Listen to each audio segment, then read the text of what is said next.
It was just an unfortunate accident. I rebuild faces. I know intentional burns. The screaming started before I saw her face. My 10-month-old daughter, the last piece of my wife I had left, was clawing at her own skin. Barbara Westfield stood 3 feet away, drain cleaner bottle still in her hand, and said the word that would haunt me. Oops. I'm Dr. Marcus Chen, pediatric plastic surgeon. I spend my days rebuilding faces destroyed by violence, accidents, chemistry gone wrong. I've seen third-degree chemical burns on dozens of children. I know exactly what industrial-grade drain cleaner does to infant skin in the first 30 seconds of contact. This wasn't an accident. The community BBQ had been Barbara's idea. Mandatory attendance for all Pinewood Estates homeowners, she'd said in the email. Show neighborhood unity. I'd almost skipped it. Sophia had been fussy all morning, and I was exhausted from a double shift at Children's Hospital. But my neighbor Tim had insisted, just come for an hour, man. Barbara's been watching your place like a hawk since that stroller citation. If you have ever felt that surge of power while standing against bullies, then hit subscribe now. The stroller, that's what started this nightmare. My late wife had painted it herself during her pregnancy, cherry blossoms and butterflies, her handwriting curling along the handle. Love is stronger than fear. Barbara had cited me for leaving it on my front porch. $500 plus $100 a day until I removed it. When I'd refused, when I'd told the board chair that stroller was the only thing my daughter had touched that her mother had also touched, Barbara's eyes had gone cold. Rules apply to everyone, Dr. Chen, even grieving widowers. That was 3 weeks ago. Then came the CPS report. Anonymous tip that I was neglecting my infant daughter. 2 social workers showing up at my door at 6 in the morning, demanding to inspect my home, interview my nanny, review my work schedule. The investigation cleared me within 48 hours, but the damage was done. My name flagged in the system, my colleagues whispering, my daughter screaming every time a stranger approached. I should have seen the escalation. I'm trained to recognize patterns of abuse. At the BBQ, I'd set Sophia in her stroller near the pool area while I grabbed her bottle from the cooler. 30 seconds. That's all it took. I heard the splash first, that thick, viscous sound that doesn't match water. Then Sophia's shriek, a pitch I'd never heard from her before, the kind that tells you something is catastrophically wrong. I spun around. Barbara was stepping backward, yellow bottle in her gloved hand, her face arranged in theatrical shock. Oh my God, I was just cleaning the pool filter and... But I saw it. The angle of the splash, the distance, the deliberate arc. Tell me, where are you watching from? My hands moved on instinct. I scooped Sophia from the stroller, ripped off her cotton dress, grabbed the garden hose. Cold water, 15 minutes minimum for chemical burns. I held her under the stream while she screamed, my own hands burning where the cleaner had splashed onto me. People were shouting. Someone called 911. Tim's teenage daughter Elena was crying, saying something I couldn't process. And the tyrant in heels just stood there, still holding that bottle, watching my daughter's skin blister. It was an accident, Barbara said, her voice steady. Practiced. I didn't see the baby there. The bottle slipped. I looked at her then, really looked, and saw something that made my blood ice over. She wasn't panicked. She wasn't horrified.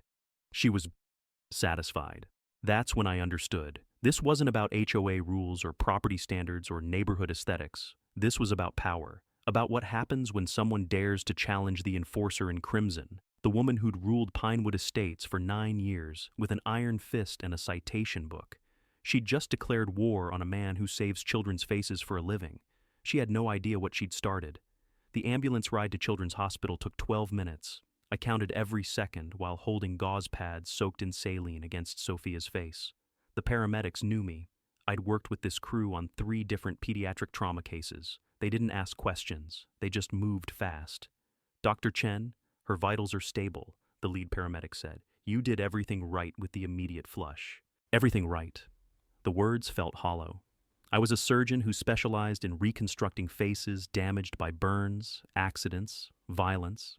I'd published papers on chemical injury treatment protocols. I'd testified as an expert witness in child abuse cases. And I hadn't protected my own daughter from a neighbor with a grudge and a bottle of drain cleaner. At the ER, my colleagues took over. Dr. Patel, My mentor examined Sophia's burns under surgical lighting while I stood against the wall. Useless. My hands were shaking. I'd performed microsurgery on premature infants without trembling, but watching someone else treat my daughter made me feel like I was drowning. Second-degree burns across her right cheek and jaw, Patel said quietly. Some superficial third-degree patches near her ear. Marcus, the immediate flush, saved her vision. If this had hit her eyes... He didn't finish. He didn't need to. The pattern, I said. My voice sounded distant, clinical. Look at the splash pattern. Patel studied the burns more carefully. I watched his expression shift from concern to something darker. He'd worked pediatric trauma for 20 years. He knew what accidental burns looked like. He knew what intentional ones looked like, too. This came from above, he said. Deliberate downward trajectory, not a splash from ground level. She was standing over the stroller. The words came out flat. Barbara Westfield, HOA president. She's been harassing me for weeks over violations, fines, citations. She called CPS on me. Patel's jaw tightened. I'm calling hospital security to document everything, and we're filing a mandatory report with police. You know the protocol. I did. Colorado law requires medical professionals to report suspected child abuse to authorities within 24 hours. I'd made dozens of these reports during my career. Never thought I'd be the parent on the receiving end of one. While Sophia slept under sedation, I sat in the consultation room with Jennifer Hayes, the hospital social worker. She pulled up files on her tablet, and her face went rigid. Dr. Chen, there was a CPS investigation opened against you 3 weeks ago. Anonymous report claiming neglect. It was cleared, I said. Completely unfounded. I'm sure it was. Jennifer's voice had an edge I recognized. She'd seen this pattern before. But now we have a child with intentional burn injuries, and there's a recent CPS flag in the system. The police are going to look at you first. My stomach dropped. You think they'll suspect me? I think whoever filed that false CPS report was very strategic. She met my eyes. This feels like a setup, Dr. Chen. Someone wanted you on their radar before something worse happened. The clipboard queen. Barbara hadn't just been harassing me with fines and violations. She'd been building a narrative, making me look unstable, neglectful, dangerous. So when she finally escalated to violence, the blame would fall on the grieving widower who couldn't handle single parenthood. I need the security footage from the BBQ, I said. The community center has cameras covering the pool area. Jennifer nodded. I'll contact Detective Ramos. She handles assault cases involving children. She's good, Marcus. She'll believe you. But would she? I'd just become a suspect in my own daughter's assault case. Through the consultation room window, I could see the memorial stroller in the evidence bag. Crime scene techs had collected it from the BBQ. They'd find traces of drain cleaner on the fabric, on the painted cherry blossoms my wife had spent hours perfecting. The tyrant in heels had turned my daughter's last connection to her mother into evidence in a felony case. She'd just made her first mistake. Detective Sarah Ramos arrived at the hospital 90 minutes after the assault. She was younger than I expected, maybe late 30s, with sharp eyes that cataloged everything. She sat across from me in the same consultation room where Jennifer had delivered her warning, a digital recorder between us. Dr. Chen, walk me through what happened at the community BBQ. I gave her the clinical version first. Timeline, positions, the sound of the splash, the angle of impact, the bottle in Barbara Westfield's gloved hand. Ramos took notes without interrupting, but I saw her eyebrow lift when I mentioned the gloves. She was wearing gloves to clean a pool filter? Ramos asked. Yellow dish gloves, the kind you use for handling chemicals. And you're certain the bottle contained drain cleaner, not pool chemicals? I'm a pediatric plastic surgeon specializing in chemical burns. I know exactly what industrial sodium hydroxide does to skin. I pulled up my phone, showed her photos I'd taken in the ER. The burn pattern, the blistering speed, the depth of tissue damage. This wasn't chlorine or pool shock. This was concentrated drain cleaner. Ramos studied the images. Her expression didn't change, but her pen moved faster across her notepad. Tell me about your relationship with Barbara Westfield. I explained the stroller citations, the escalating fines, the anonymous CPS report. With each detail, I watched Ramos's face for signs of disbelief. Instead, she just nodded, like she'd heard this story before. Have other homeowners complained about Ms. Westfield's enforcement tactics? I don't know. I've only lived here 8 months. But you threatened to run for the HOA board, correct? Ramos flipped through her notes. A witness mentioned you told Ms. Westfield you'd expose financial irregularities. My chest tightened. That was 2 days ago. We had an argument in my driveway. She'd just filed a lien on my property for $3,400 in accumulated fines. I told her the fees seemed excessive, that I'd look into the HOA's financial records if she kept harassing me. And how did she respond? She smiled, said I should be careful making accusations I couldn't prove. Ramos clicked her pen. Dr. Chen, I need to ask this directly. Is there any possibility this was an accident? Before I could answer, someone knocked on the consultation room door. Tim Rodriguez stood in the hallway, his face pale. He looked at me, then at Detective Ramos, then down at his hands. I need to talk to you, he said quietly, about what I saw. Tim had been my neighbor since I moved to Pinewood Estates. Friendly, but distant. HOA treasurer, the kind of guy who mowed his lawn in perfect diagonal lines and never missed a board meeting. I'd invited him and his family over for dinner twice. Both times he'd made excuses. Now he stood in the doorway, looking like he might be sick. Ramos gestured to an empty chair. Mr. Rodriguez, I'm Detective Ramos. You witnessed the incident? Not me.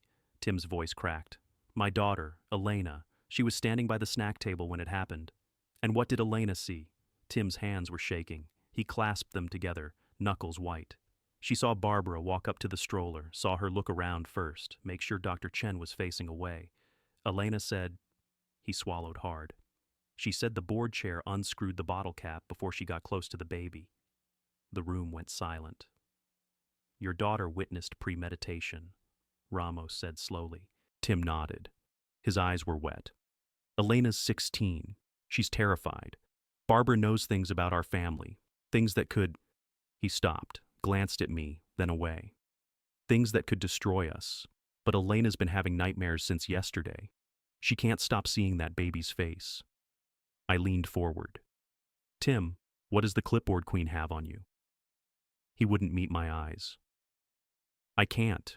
I'm sorry, Marcus. I want to help, but if she finds out Elena talked, she just tried to kill my daughter.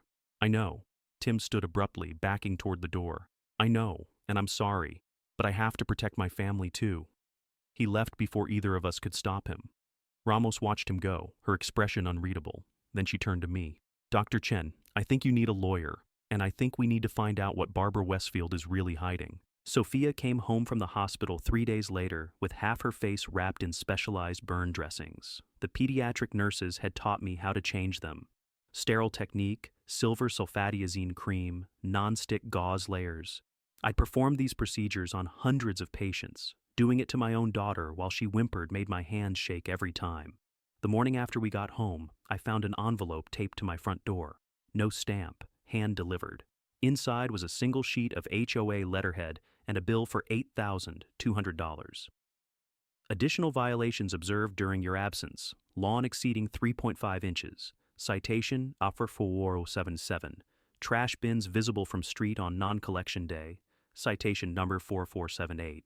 Unauthorized door wreath in violation of aesthetic guidelines. Citation, Offer 4479. The list went on. 12 new citations, all dated within the 72 hours Sophia had been in the hospital. At the bottom, in neat handwriting, payment due within 15 days or lien will proceed to foreclosure proceedings. B. Westfield Board President.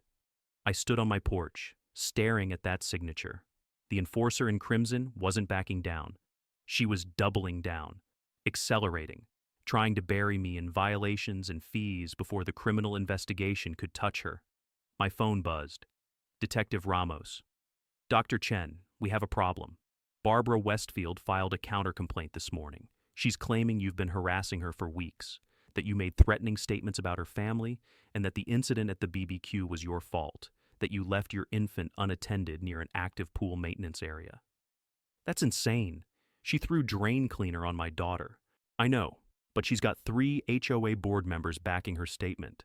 They're saying you've been hostile and unstable since your wife died, that you violated multiple community rules, that you've made threats about exposing board finances. Ramos sighed. She's building a self-defense narrative, Marcus. She's going to claim she felt threatened by you. I walked back inside, locked the door, and sat at my kitchen table with that bill in front of me. $8,000 in 3 days. The tyrant in heels was trying to force me into financial ruin before criminal charges could be filed. But she'd made a mistake, a big one. I pulled up my laptop and logged into the secure hospital database. My shift notes from the past 6 months, every surgery, every consultation, every patient interaction, all time-stamped and GPS tagged through the hospital's electronic record system. I scrolled back to the dates Barbara claimed I'd been harassing her. March 15th. She alleged I'd confronted her at the grocery store, made threatening statements. My hospital records showed I'd been in surgery for 7 hours that day, performing cleft palate reconstruction on a 3-year-old. March 22nd, she claimed I'd followed her car through the neighborhood, driving aggressively. My GPS data showed I'd been at Children's Hospital until 11 p.m., covering the night shift for a colleague. April 3rd, she stated I'd shouted threats at her during a board meeting. I hadn't attended that meeting. I'd been in Denver at a medical conference, presenting research on pediatric burn treatment. I had the hotel receipt, the presentation schedule, the signed attendance roster. Barbara Westfield had just provided written sworn statements that I could disprove with time-stamped medical records and GPS data. She was so confident in her power over Pinewood Estates that she'd gotten sloppy. I started a new folder on my laptop, Westfield Evidence. I downloaded every shift note, every hospital record, every piece of documentation that contradicted her claims. Then I pulled up the HOA's public financial records. Colorado requires HOAs to maintain transparent accounting, accessible to any homeowner upon request. I'd spent 8 years in medical school, learning how to recognize patterns, how to diagnose based on symptoms others missed, how to see what was really happening beneath the surface. Time to apply those skills to the Clipboard Queen's financial records. The budget spreadsheets loaded slowly. $2 million annual operating budget for a 150-home community. I started with the obvious, comparing projected expenses to actual disbursements. Within 20 minutes, I found the first discrepancy. Pool maintenance contract, budgeted for $48,000 annually. Actual payments to vendor, $32,000. Missing funds, $16,000. Landscaping services, budgeted for $75,000. Actual vendor payments, $51,000. Missing, $24,000. I kept digging. The pattern repeated across a dozen line items. Budget numbers that looked reasonable. Vendor payments that fell short. The difference vanishing into where? My phone rang. Unknown number. Dr. Chen, a woman's voice, hesitant. This is Margaret Reeves. I live 3 streets over from you. I heard about what happened to your baby, and I think you should know that Barbara did something similar to my family 2 years ago. Margaret Reeves met me at a coffee shop 2 miles outside Pinewood Estates. She was maybe 60, with careful eyes that checked the parking lot twice before she sat down. She placed a thick manila folder on the table between us. My husband died 3 years ago, she said without preamble. Heart attack. I was devastated, barely functioning. 2 weeks after his funeral, Barbara Westfield showed up at my door with a citation. My garden gnome violated aesthetic guidelines. I glanced at the folder. A garden gnome? My husband collected them. 20 years of anniversary gifts. I had maybe 8 scattered in our front flower bed. Her voice tightened. The board chair gave me 72 hours to remove them or face daily fines. When I tried to explain they were memorial items, she said grief doesn't exempt anyone from community standards. What happened? I removed them, but that was just the beginning. Margaret opened the folder, pulled out a stack of citations. Over the next 6 months, she found violations every single week. Mailbox needed repainting. Driveway had oil stains. Christmas lights stayed up 2 days past HOA deadline. By month 8, I owed $14,000 in accumulated fines. The pattern matched mine exactly. Relentless, escalating, designed to break someone already broken. I couldn't pay, Margaret continued. I'm on a fixed income. The enforcer in Crimson filed a lien on my house. My attorney said if I didn't settle, they could force a sale. I'd lose my home, the home my husband and I bought 40 years ago. Her hands shook as she pulled out another document. So I paid, emptied my savings, took out a loan against my life insurance policy, paid her $15,000 to make it stop. Did it stop? For me, yes. But I started noticing a pattern. Every few months, the tyrant in heels would target someone new. Always people in vulnerable positions, widows, single parents, elderly homeowners, people who couldn't fight back easily. She slid the folder across to me. I've been documenting it for 2 years, 18 families that I know of, all targeted with excessive citations, all forced to pay thousands in fines or face foreclosure. I flipped through the documentation. Margaret had kept everything: copies of citations, payment records, email correspondence. Each case followed the same arc: initial violation, escalation, financial devastation. "Margaret, why didn't you report this to authorities?" Her laugh was bitter. "Report what? An HOA enforcing its rules? Everything she did was technically legal, aggressive, cruel, but legal. The citations were real violations, even if they were petty.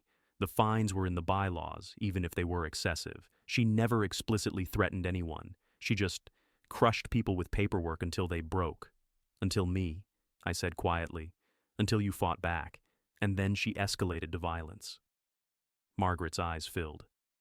"When I heard what she did to your baby, I realized she'd gone too far. Finally done something that couldn't be hidden behind HOA bylaws." I studied the payment records more carefully. 18 families. Estimated total collections, $240,000 over 3 years. I pulled out my laptop, opened the HOA financial records I'd been analyzing. "Margaret, where did these fine payments go? When you paid your $15,000, who did you make the check out to?" "The HOA operating account. Barbara processed it personally. She's treasurer and president. Handles most of the financial transactions." I cross-referenced Margaret's payment date with the HOA deposit records. Her $15,000 payment appeared in the ledger, but it never made it to the bank statements. The deposit was recorded, but the money vanished. I checked 3 more cases from Margaret's documentation. Same pattern. Payments recorded in the ledger. Money disappearing before reaching the bank. The clipboard queen wasn't just harassing homeowners. She was embezzling their fine payments. "How much would you estimate she's collected in fines over the past 3 years?" I asked. Margaret calculated mentally. "Based on what I've documented, $250,000, maybe more." I turned my laptop toward her, showed her the HOA bank statements. None of it's in the operating account. She's been recording deposits that never happened, showing budget allocations that never got paid to vendors, and pocketing the difference. That's fraud. That's felony embezzlement. I pulled out my phone, called Detective Ramos. "I need to add something to your investigation. Barbara Westfield isn't just guilty of assault. She's been running a financial fraud scheme through the HOA for years." Margaret grabbed my arm.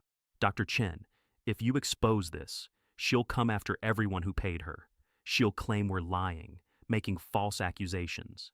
She still has power over this community. Not for much longer." I thought about Tim Rodriguez, the conflicted treasurer who'd walked away from helping me. Tim's been keeping the books. He has to know the money's missing.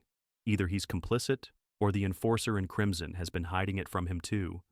"Or she's blackmailing him," Margaret said quietly. "That's her specialty, finding people's vulnerabilities and exploiting them." My phone buzzed. A text from an unknown number. "Stop digging, or your daughter's face won't be the only thing that gets destroyed." I showed it to Margaret. She went pale. "That's her," she whispered. "That's how she operates. She always knows, always watching." I screenshot the text, forwarded it to Detective Ramos, and smiled. Good. Let her watch me destroy her. Detective Ramos came to my house that evening with a forensic accountant from the Colorado Division of Real Estate. His name was Peter Walsh, and he had the kind of tired eyes that came from spending decades staring at fraudulent spreadsheets. "Dr. Chen, walk me through what you found," he said, settling at my kitchen table with his laptop. I showed him everything: the budget discrepancies, Margaret's documentation of targeted families, the phantom deposits that appeared in ledgers but never hit bank statements, the vendor contracts with inflated projections and deflated actual payments. Walsh's fingers flew across his keyboard, pulling up official HOA filings with the state. "This is sophisticated," he muttered. "She's been filing false financial reports with our office for at least 3 years. The reported budget numbers match what you're seeing in the internal ledgers, but the actual cash flow," he pulled up a bank statement. "She's been siphoning approximately $6,000 to $8,000 monthly. That's over $200,000, Ramos said. Closer to $270 based on these patterns." Walsh flagged several entries with red highlights. "And your neighbor Tim Rodriguez signs off on these reports as treasurer. Either he's complicit or she's forged his signature." I thought about Tim's pale face in the hospital consultation room, his shaking hands, the way he'd said Barbara knew things that could destroy his family. "She's blackmailing him," I said. "He's terrified of her." Ramos made a note. We'll need to interview him separately. If he's been coerced into signing false documents, that's a different case than willing participation. She turned to me. Marcus, I need you to understand something. The assault case against Barbara is strong. We have your medical documentation, the burn pattern analysis, and eventually, Elena Rodriguez's eyewitness testimony once we can convince her parents to let her cooperate. But financial fraud cases take months to build. She could walk on bail within days. Not if the community knows what she's done, I said. Walsh shook his head. You can't make these allegations public yet. It'll compromise the investigation. She could destroy evidence, intimidate witnesses. She's already intimidating witnesses. She sent me a threat tonight. I showed them the text again. She's not going to stop, and every day she stays in power, she's using HOA authority to bury me in violations and fees while building her self-defense narrative. What are you suggesting? Ramos asked carefully. An emergency HOA meeting. Colorado law allows homeowners to call special meetings with a petition signed by 20% of residents. That's 30 signatures in Pinewood Estates. I pulled up the HOA bylaws on my laptop. Section 7.3. Any homeowner can request board member removal for cause with a community vote. We get 30 signatures, call a meeting, present evidence of financial misconduct, and vote her out. That's vigilante justice, Walsh said. That's democracy. I met his eyes. You said yourself the fraud case will take months. My daughter's face requires 3 reconstruction surgeries over the next 18 months. Every single one of those procedures, the tyrant in heels will be filing new violations, new fees, new threats. I can't wait for the legal system to catch up while she destroys my family financially. Ramos exchanged a glance with Walsh. If you do this, you need to be careful. Present only facts you can prove. Don't make accusations you can't back up. And understand that if this goes sideways, it could hurt the criminal case. Or it could force Tim Rodriguez to finally tell the truth, I said. Put him in a room full of angry neighbors who've been victimized. Show them proof that their board president has been stealing from them, and maybe his conscience will outweigh his fear. My phone buzzed. Another text from the unknown number. I'm watching your house right now. That's a lovely stroller on your porch. Would be a shame if something happened to it. I walked to my front window. Across the street, Barbara Westfield sat in her black Mercedes, phone in hand, staring directly at my house. She wasn't even hiding anymore. I grabbed my phone, started a new document. Petition for emergency HOA meeting. Removal of board president for financial misconduct and criminal activity. Then I pulled up my contact list and started with Margaret Reeves. Margaret, I need you to make some calls. Every family the board chair has targeted in the past 3 years. Tell them we're fighting back. Tell them I have proof. And tell them I need their signatures by tomorrow night. Through the window, I watched the enforcer in crimson finally drive away, her taillights disappearing around the corner. She thought fear was her greatest weapon. She'd never faced a father who had nothing left to lose. 24 hours later, I had 43 signatures. Margaret had called every family on her list, and they'd called others. People I'd never met started showing up at my door with stories that made my blood boil. A single mother forced to pay $9,000 after her son's basketball hoop violated setback requirements. An elderly veteran cited for hanging an American flag on a non-approved holiday. A teacher who'd lost her savings fighting liens over a garden shed that was 3 inches too tall. Barbara Westfield had been terrorizing Pinewood Estates for years, and everyone had been too afraid to fight back. Until now. I was drafting the formal meeting notice when someone knocked on my door at 9 p.m. Through the peephole, I saw Tim Rodriguez. He looked worse than he had at the hospital, unshaven, exhausted, like he hadn't slept in days. I opened the door. Tim? Can I come in? His voice was barely a whisper. I let him inside. He stood in my living room, hands in his pockets, staring at the floor. Elena's been having panic attacks since the BBQ. She can't sleep. Keeps seeing your baby's face. He finally looked up at me. My daughter is 16 years old, and she witnessed an attempted murder, and I told her to stay quiet because I was afraid of what the clipboard queen would do to us. What does she have on you, Tim? He sank onto my couch, head in his hands. My brother, Miguel.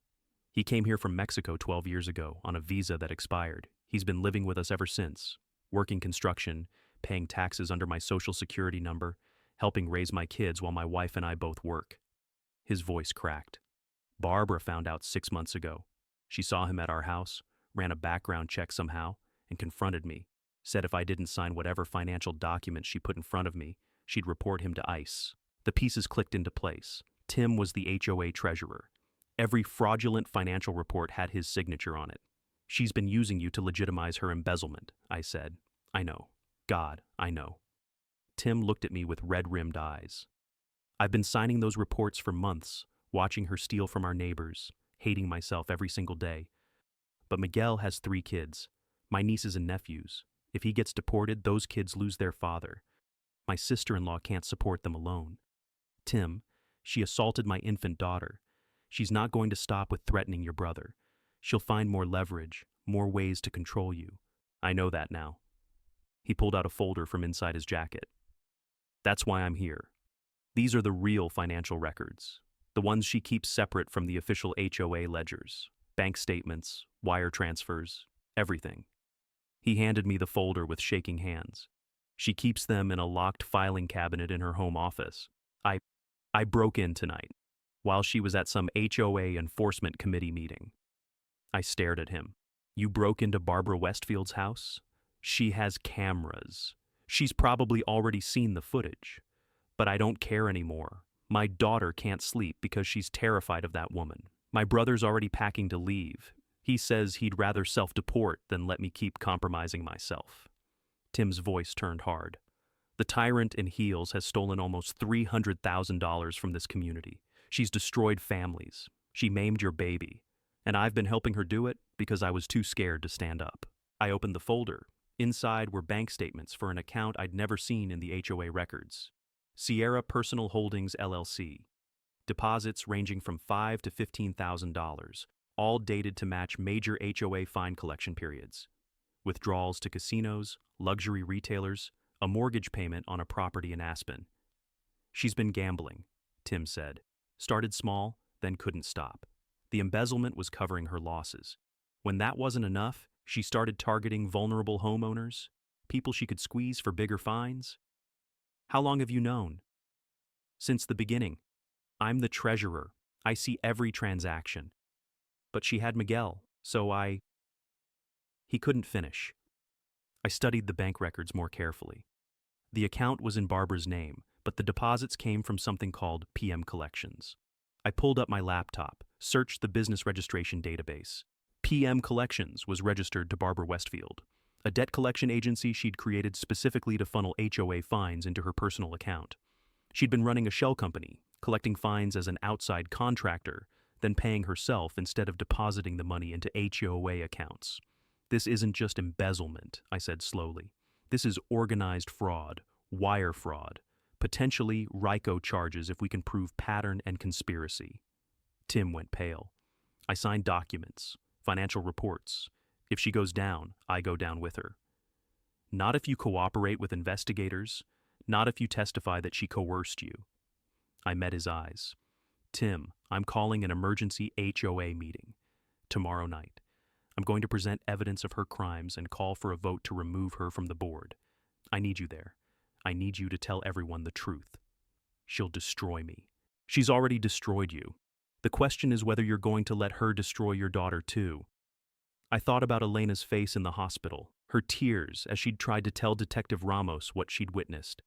Your daughter is braver than both of us. She wanted to speak up. We stopped her because we were afraid. Tim sat in silence for a long moment. Then he nodded. What do you need me to do? Show up tomorrow night, bring these records, and when I call you to speak, tell the truth about everything the enforcer in Crimson has done. He stood, extended his hand. I shook it. I'm sorry, Marcus. For your daughter. For not helping sooner. For all of it. Then help me finish this. After Tim left, I called Detective Ramos. I have the smoking gun and a witness ready to testify. Detective Ramos and Peter Walsh arrived at my house within the hour. I spread Tim's documents across the kitchen table. Bank statements, wire transfers, the shell company registration papers. Walsh's eyes went wide. This is everything we needed, he said, already photographing pages with his phone. Shell company fraud, falsified HOA records, wire transfers across state lines. This puts it in federal jurisdiction. We can get the FBI involved. How long until you can arrest her? I asked. Ramos shook her head. We need to verify these documents first, interview Tim Rodriguez officially, Coordinate with federal prosecutors. Minimum 48 hours, probably longer. The HOA meeting is tomorrow night. She'll be there. Marcus, if you confront her publicly before we can secure an arrest warrant, she could flee, or destroy additional evidence, or... Ramos paused. She could get violent again. She's already threatened you, already assaulted your daughter. If you back her into a corner in front of the entire community, then you'll be there to arrest her, I said. Bring backup, plain clothes, station officers outside the community center. When I present the evidence and call the vote, she'll either confess or make threats. Either way, you'll have probable cause for immediate arrest. Walsh looked uncomfortable. That's not how we usually handle financial crimes investigations. This isn't just financial crime. This is assault on a minor, witness intimidation, and ongoing threats against multiple families. I pulled up the threatening texts on my phone. She's texted me 4 more times since yesterday, each one more explicit. She knows I'm organizing against her, and she's escalating. Ramos read the messages, her jaw tightening.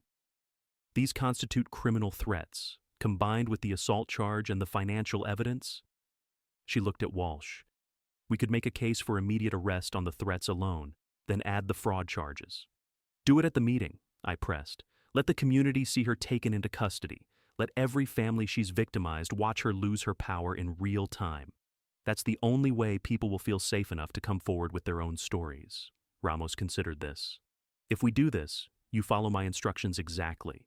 You present your evidence, you call for the vote, but you do not personally accuse her of the assault. That's an active criminal investigation. You stick to the financial misconduct, the embezzlement, the shell company, the false reports. Understood? Understood. And if she becomes aggressive or threatening, you back off immediately and let us handle it. I thought about Sophia upstairs, sleeping with half her face still wrapped in bandages, about the 3 reconstructive surgeries she'd need over the next year and a half, about the scar she'd carry for the rest of her life because the tyrant in heels had decided I needed to be punished for daring to challenge her authority. I'll back off, I said, right after I make sure everyone in that room knows exactly what she's done. The next day, I prepared. I created a presentation with copies of the financial documents Tim had provided, bank statements with Barbara's name, wire transfers to her personal account, the shell company registration, the falsified HOA reports. I redacted any information that might compromise the criminal investigation, but left enough visible to prove systematic fraud. Margaret helped me contact every signature on the petition, confirming attendance at the meeting. 41 families committed to showing up, more than enough for quorum. At 4 p.m., I received an official email from the HOA board secretary, copied to all Pinewood Estates residents, acknowledging receipt of the emergency meeting petition and scheduling the gathering for 7 p.m. at the community center. At 5 p.m., Barbara Westfield called my phone. I let it go to voicemail. Dr. Chen, this is Barbara. I understand you've organized some kind of gathering for tonight. I want you to know that I've consulted with the HOA attorney, and any vote taken based on unsubstantiated financial allegations will be considered invalid. Furthermore, if you make any defamatory statements about me in a public forum, I will pursue legal action for slander and intentional infliction of emotional distress. Her voice was steel-cold, controlled. I suggest you reconsider this reckless course of action. The consequences for you and your daughter could be severe. I saved the voicemail, forwarded it to Detective Ramos with a text. Add this to the threat file. At 6 p.m., I fed Sophia her dinner, changed her bandages one more time, and kissed her forehead. My nanny was staying late, keeping watch while I went to the meeting. I'd installed a security camera on my front porch that morning, just in case the clipboard queen tried something while I was gone. At 6:30, I loaded my laptop and documents into my car. My hands were steady, my mind was clear. I'd spent 8 years in medical school learning how to stay calm under pressure, how to make life or death decisions without hesitation, how to see the truth beneath the surface. Tonight, the enforcer in crimson would learn what happens when you attack a surgeon's child. I drove to the community center. The parking lot was already filling up, more cars than I'd seen at any HOA gathering. People clustered in small groups, talking in low voices. When I stepped out of my car, conversation stopped. Neighbors I'd never spoken to nodded at me. Margaret appeared at my side. "They're ready," she said quietly, "and they're angry." Through the community center windows, I could see Barbara Westfield already seated at the board table, flanked by two other board members. She was wearing red, her signature color. Her clipboard sat in front of her. She looked calm, confident, utterly in control. She had no idea what was coming. The community center was packed, every chair filled, people standing along the walls, more crowded in the doorway. I counted at least 80 residents, more than half the homeowners in Pinewood Estates. The air buzzed with tension and whispered conversations. Barbara Westfield sat at the front table like a queen holding court, her red blazer immaculate, her expression serene. The two board members flanking her, Richard Chen and Susan Matthews, looked considerably less comfortable. They kept glancing at the crowd, then at each other, sensing something was wrong. I spotted Detective Ramos near the back exit, dressed in civilian clothes. Two other plainclothes officers positioned by the side doors. Peter Walsh sat in the third row, laptop bag at his feet. Tim Rodriguez stood against the far wall, his face ashen. Elena was next to him, holding her mother's hand. At exactly 7 p.m., Barbara called the meeting to order, her voice cut through the murmurs with practiced authority. This emergency session has been called by petition of Dr. Marcus Chen and supporting residents. As board president, I'll recognize Dr. Chen to present his concerns. She smiled, cold and controlled. Though I must remind everyone that unsubstantiated accusations against board members can result in legal consequences for defamation. I walked to the front, connected my laptop to the projector. The first slide appeared on the screen behind me. Financial irregularities in Pinewood Estates HOA, a pattern of fraud. Barbara's smile faltered for just a second. "Good evening, neighbors," I began. 3 weeks ago, I received my first HOA violation citation from Barbara Westfield, a $500 fine for leaving my daughter's stroller on my porch. Over the following weeks, the fines escalated. 12 additional citations during the 3 days my daughter was hospitalized. Total fees demanded over $8,000. I advanced to the next slide, a timeline of my citations paired with hospital records proving I'd been in the ER with Sophia during the violation dates. I started investigating because the numbers didn't make sense. But what I found wasn't just about me. I pulled up Margaret's documentation. Over the past 3 years, 18 families in this community have been targeted with excessive fines totaling approximately $270,000, all during vulnerable periods, deaths, divorces, medical crises. Murmurs rippled through the crowd. Several people nodded. Barbara stood abruptly. "This is exactly the kind of defamatory—" "I'm not finished," I said, my voice calm but firm. "I requested our HOA financial records, which are public documents under Colorado law. The budget reports filed with the state showed payments to vendors, collection of fines, normal operating expenses." I advanced to the next slide. But when I compared those reports to actual bank statements, the numbers didn't match. The screen showed side-by-side comparisons. Budget line items versus actual deposits. The discrepancies highlighted in red. "Where did that money go?" I asked. $270,000 in collected fines that never made it to our HOA operating account. The room erupted, people shouting questions. Barbara's face had gone white, then red. "Those records are confidential. You have no right—" "They're public records," Peter Walsh said, standing from his seat. "I'm a forensic accountant with the Colorado Division of Real Estate. Dr. Chen filed a formal complaint, and we've been investigating your financial reports for the past 48 hours. Barbara's eyes darted to the exits. Detective Ramos had moved closer, blocking the back door.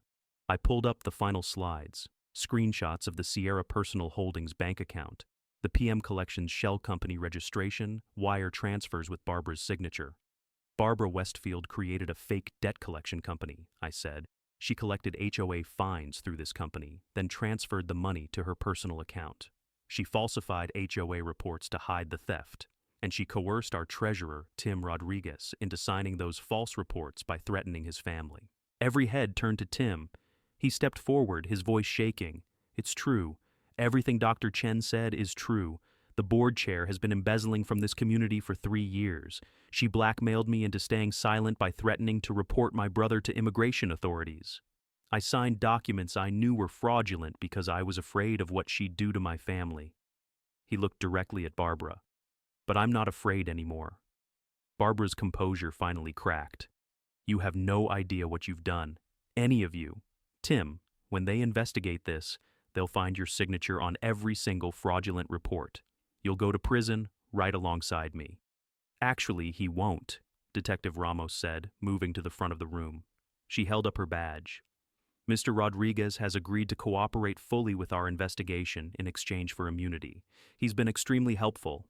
The tyrant in heels looked around wildly, seeing the plainclothes officers at every exit, the crowd of neighbors closing in with angry faces, her power evaporating in real time. "This is entrapment," she hissed. "You can't—" "Barbara Westfield," Ramos said formally, "you're under arrest for wire fraud, embezzlement of HOA funds, filing false financial reports with the state, and felony assault on a minor. You have the right to remain silent." As Ramos read the Miranda rights, 2 officers moved forward with handcuffs. Barbara tried to back away, but there was nowhere to go. The clipboard queen's reign was over. The room was silent as they cuffed her hands behind her back. Then, as the officers led her toward the door, someone started clapping. Margaret. Then others joined. Within seconds, the entire community center erupted in applause. Barbara turned back to look at me, her eyes filled with pure hatred. "You'll regret this. Your daughter—" "Threatening a minor victim of assault while under arrest," Ramos said calmly, adding that to the charges. They took her away. Through the windows, I watched them place her in the back of an unmarked police car, her red blazer visible in the interior lights. The enforcer in crimson was gone, but the work wasn't finished yet. After the police cars pulled away, the community center remained packed. Nobody moved to leave. People sat in stunned silence, processing what they'd just witnessed. Then Margaret stood and addressed the crowd. "We still have business to conduct," she said. "We need to elect a new board president and figure out how to recover the stolen funds." The next 2 hours became a crash course in community organizing. We voted unanimously to remove Barbara Westfield from the board, a formality now, but legally necessary. Susan Matthews, one of the remaining board members, revealed she'd suspected financial irregularities for months, but had been too intimidated to investigate. "She controlled everything," Susan said, her voice shaking. "Every meeting, every decision, every penny. If you questioned her, she'd find violations at your property within days." I was terrified of her. Tim was elected interim treasurer. He accepted with visible reluctance, promising to work with state investigators to untangle the financial mess. Peter Walsh confirmed that recovered funds would be distributed back to victimized families once the criminal case concluded. That could take a year or more, Walsh warned. But Colorado law allows for restitution in embezzlement cases. You'll eventually recover most of what was stolen. The meeting finally adjourned around 10 p.m. As people filed out, dozens approached me with handshakes, hugs, tearful thank yous. An elderly man gripped my arm and said, "That woman ruined my retirement, cost me $12,000 over a fence that was 2 inches too tall. Thank you for having the courage to fight back." I drove home exhausted, but wired with adrenaline. My nanny met me at the door, reporting Sophia had slept peacefully all evening. I paid her, sent her home, then stood in my daughter's doorway, watching her breathe. Half her face was still bandaged. In the dim glow of her nightlight, I could see the edges of the burns beneath the gauze. 3 surgeries ahead of us, months of recovery, permanent scarring that even my best reconstructive work couldn't fully erase. But she was alive. She was safe, and the woman who tried to destroy her was in custody. My phone buzzed, a text from Detective Ramos. "Barbara posted bail 2 hours ago. $250,000 bond. She's out pending trial." My chest tightened. I called Ramos immediately. "How is she out already? She threatened my daughter while being arrested." Judge considered her a non-flight risk. No prior criminal record, substantial community ties. Ramos sounded as frustrated as I felt. "She's ordered to have no contact with you, Tim Rodriguez, or any witnesses. She has to surrender her passport. But yes, she's out." I walked to my front window, looked at the empty street. Somewhere out there, the tyrant in heels was free, angry, and cornered. Dangerous animals were most unpredictable when wounded. "What happens now?" I asked. "Grand jury indictment within 2 weeks. Federal prosecutors are filing wire fraud and RICO charges. The state is handling the assault case separately. With Tim's testimony and the financial evidence, conviction is almost certain. She's looking at 15 to 20 years if she doesn't take a plea deal. And until trial? She stays away from you. Violates that order, she goes back in custody immediately." Ramos paused. "Marcus, install security cameras if you haven't already. Keep your doors locked. Be aware of your surroundings. Most defendants in her position lawyer up and stay quiet. But given her pattern of escalation, you think she'll come after me again. I think she's lost everything. Her reputation, her freedom, her control over the community she terrorized for years. And she blames you for all of it. Ramos's voice softened. Just be careful. The arrest was the first step, not the final one. After we hung up, I did a full security check. Doors locked, alarm armed. The new camera system I'd installed was recording, motion sensors active. I pulled up the feed on my phone. Front porch, backyard, driveway, all visible from anywhere. Then I sat at my kitchen table with Tim's documents, the financial records that had exposed Barbara's crimes. Peter Walsh had copied everything for the investigation, but I'd kept the originals, evidence that the clipboard queen had built her empire on theft and intimidation. My laptop pinged, an email from an address I didn't recognize. You destroyed my life. I'll make sure you understand what that feels like. I forwarded it to Ramos, added it to the growing file of threats. Then I pulled up my daughter's medical records, the burn treatment protocols, the surgical plans I developed with my colleagues at Children's Hospital. Sophia's first reconstruction surgery was scheduled for next week.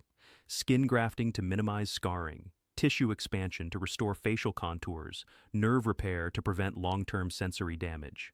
I'd rebuilt faces destroyed by violence dozens of times, but operating on my own daughter would test every ounce of my skill and emotional control. Another email notification, this one from the HOA board secretary. Official notice, all outstanding violations and fines issued by former President Barbara Westfield are under review. Payments are suspended pending investigation. Liens filed within the past 12 months are being voluntarily released. 23 families just got their homes back. I thought about Margaret, emptying her life savings to pay off fraudulent fines. About the single mother who'd lost $9,000 over a basketball hoop. About Tim, signing false documents because he was too terrified to refuse. The enforcer in Crimson had built her power on fear. She'd counted on people being too isolated, too vulnerable, too scared to fight back. She'd miscalculated when she attacked a surgeon's child. My phone buzzed again. Another unknown number. I almost didn't answer, assuming it was Barbara calling from a burner phone, but something made me pick up. Dr. Chen? A woman's voice, older, hesitant. My name is Patricia Westfield. I'm Barbara's mother. I need to talk to you about my daughter. Patricia Westfield met me at the same coffee shop where Margaret had handed me the documentation that started everything. She was in her mid-70s, elegant but tired-looking, with the kind of carefully maintained appearance that spoke of old money and rigid standards.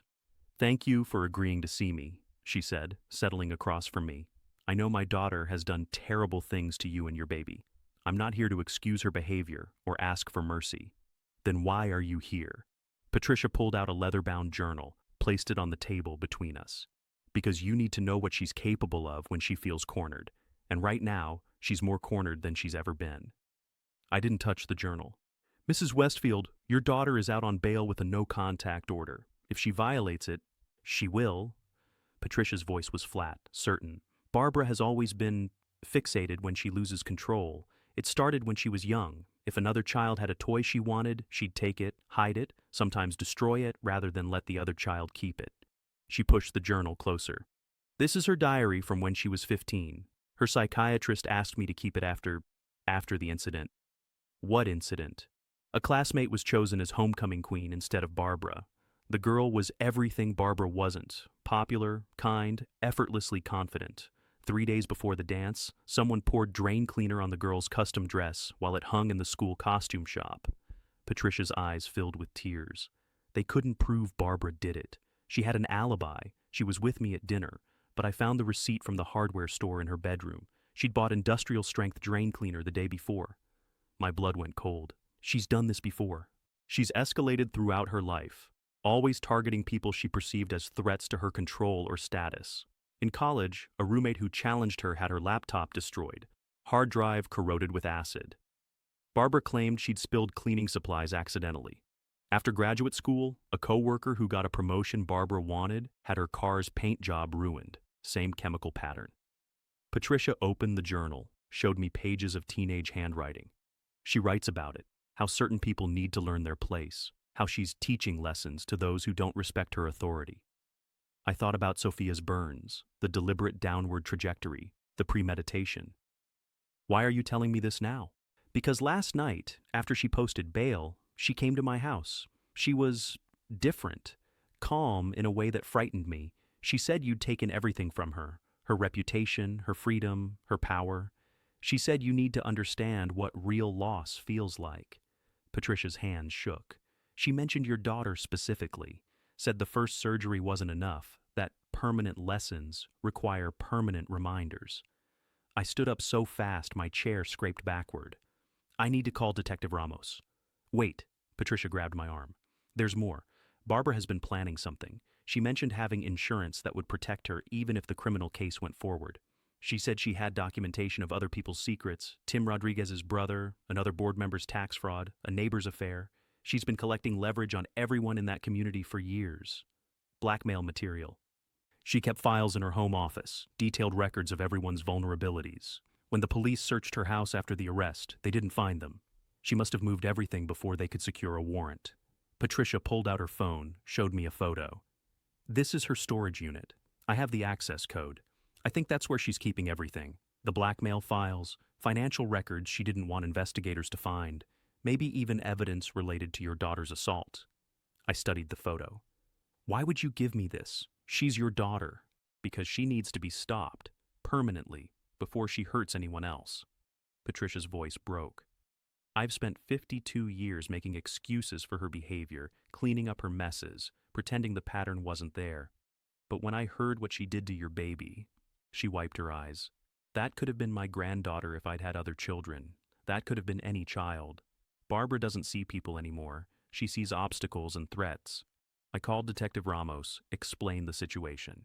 Within 30 minutes, Ramos arrived with Peter Walsh and 2 additional officers. Patricia repeated everything she'd told me, provided the storage unit location and access code. This gives us probable cause for a search warrant, Ramos said. If there's evidence of ongoing criminal activity or additional victims, we can move to revoke her bail immediately. How long? I asked. 48 hours to secure the warrant and execute the search. Maybe less if we can prove imminent threat. Ramos turned to Patricia. Mrs. Westfield, we'll need you to testify about your daughter's history of violence. Are you prepared to do that?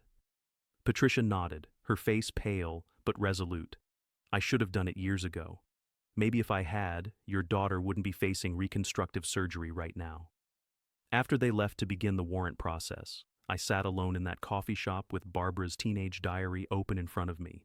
Page after page of careful, methodical planning. How to hurt people without getting caught. How to identify weaknesses and exploit them. How to make someone suffer while maintaining plausible deniability. The tyrant in heels hadn't suddenly become a monster. She'd been one for decades, hiding behind expensive clothes and HOA authority while systematically destroying anyone who challenged her. My phone buzzed. A text from the nanny. Dr. Chen, there's someone watching your house. Black Mercedes. Been parked across the street for 20 minutes. I was already running to my car. I called 911 while driving, gave them my address, told them about the no-contact order violation. Then I called Detective Ramos. Barbara's at my house. Right now. I'm 10 minutes out. Do not confront her. Wait for patrol units. But Sophia was inside with my nanny, and the enforcer in crimson was parked across the street, violating a court order because she'd stopped caring about consequences. I pressed the accelerator harder. I made it home in 7 minutes. The black Mercedes was still there, engine running, tinted windows obscuring the interior. I pulled into my driveway, ran to the front door. My nanny met me inside, holding Sophia. She hasn't gotten out of the car, the nanny said, her voice shaking, just sitting there, watching. Through the window, I saw the driver's door open. Barbara stepped out, and my chest tightened. She was still wearing the red blazer from the arrest, but everything else about her had changed.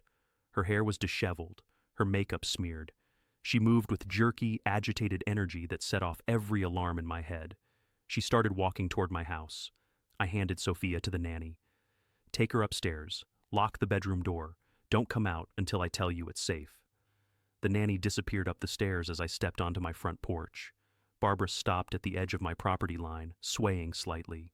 Her eyes were glassy, unfocused, drunk or something worse.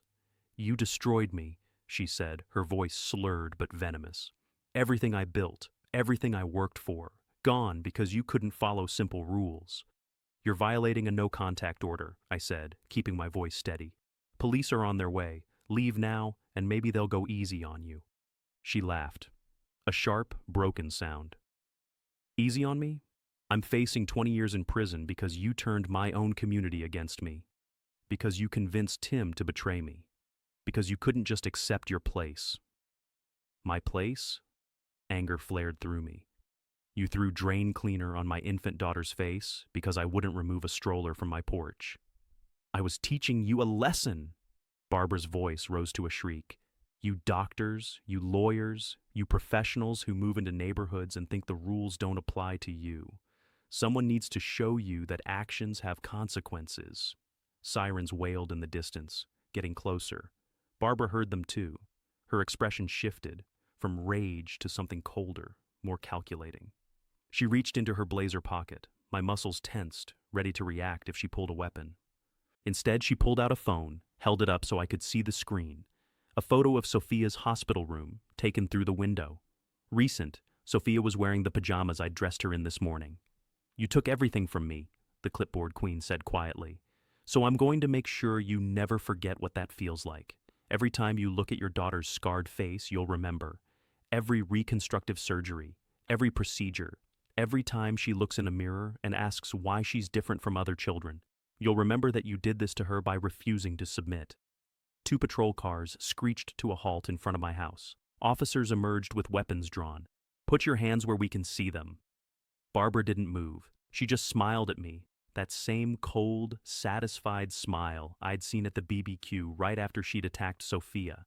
Then she dropped the phone, pulled a small bottle from her other pocket, the same yellow drain cleaner bottle. "If I can't have my life back," she said, "then—" An officer tackled her before she could finish. The bottle flew from her hand, skittered across the pavement. 2 more officers pinned her down while she screamed obscenities, thrashing against the handcuffs. Detective Ramos arrived seconds later, assessed the scene, then came directly to me. "You okay?" I nodded, though my hands were shaking. "She had drain cleaner. She was going to—" "I know." Ramos's face was grim. "Bail is revoked. She's going back into custody, and this time she's staying there until trial." They loaded Barbara into the back of a patrol car. Through the window, I could see her still screaming, spit flying from her mouth, eyes wild with rage. The tyrant in heels had finally, completely unraveled. Patricia Westfield had been right. Her daughter didn't know how to lose. 3 months later, I stood in an operating room at Children's Hospital with Dr. Patel assisting me. Sophia lay under anesthesia, her small face prepped for her first reconstructive surgery. The burn scars had healed enough for grafting. Today, we'd begin rebuilding what Barbara Westfield had tried to destroy. My hands were steady as I made the first incision. This was what I'd trained for, taking damaged tissue and making it whole again, taking trauma and transforming it into healing. Barbara had pled guilty to all charges in exchange for 18 years instead of 25. She was in federal prison in Texas, far from Colorado. The storage unit Patricia had identified contained evidence of embezzlement going back 6 years, over $400,000 stolen from the community.